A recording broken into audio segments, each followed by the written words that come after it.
আঘাত করে কিন্তু মেরে ফেলা হয়েছে। ঘটনার ধরন কিন্তু একই, সবাইকে কিন্তু ছুরিকাঘাত করে কিন্তু মেরে ফেলা হচ্ছে। তাহলে আমরা বলবো যে ছাত্রদলকে টার্গেট কিলিং কি করা হচ্ছে?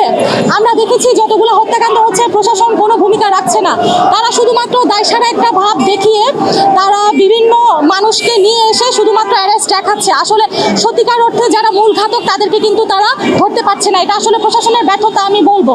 আমি প্রশাসনকে আবার ব্যক্তিগতভাবে ছাত্রদলের পক্ষ থেকে বলতে চাই, ছাত্রদলের যদি আর কোনো একটা কর্মীও যদি গুম হয় বা খুন হয় তাহলে এর দায়ভার সারা বাংলাদেশের প্রশাসনকে নিতে হবে। আপনারা দেখবেন এখানে ঢাকা বিশ্ববিদ্যালয়ের প্রায় সব জায়গায় কিন্তু সিসি ক্যামেরা লাগানো আছে, কিন্তু এখানে আসলে ঢাকা বিশ্ববিদ্যালয়ের ব্যর্থতা আছে, প্রক্টর স্যারের হচ্ছে ব্যর্থতা বলবো, ভিসি স্যারের ব্যর্থতা বলবো। দেখবেন যে তারা দায়িত্ব গ্রহণের পরে ঢাকা বিশ্ববিদ্যালয়ে যে দুইটা খুন হলো তারা সে ধরনের কোনো পদক্ষেপ নিল না। পাশাপাশি খুনি হাসিনার যে গ্রাফিটি থেকে শুরু করে তার যে ছবি সব কিছুতেই কিন্তু তারা কোনো ভূমিকা নিচ্ছে না বা নেয়নি। তাহলে আমরা বলবো তারা আসলে কি জন্য এই পদে তারা আসলে আছে। আওয়ামী লীগ কিন্তু সবসময় আছে যে তারা দেশে একটা অস্থিতিশীল পরিস্থিতি তৈরি করবে।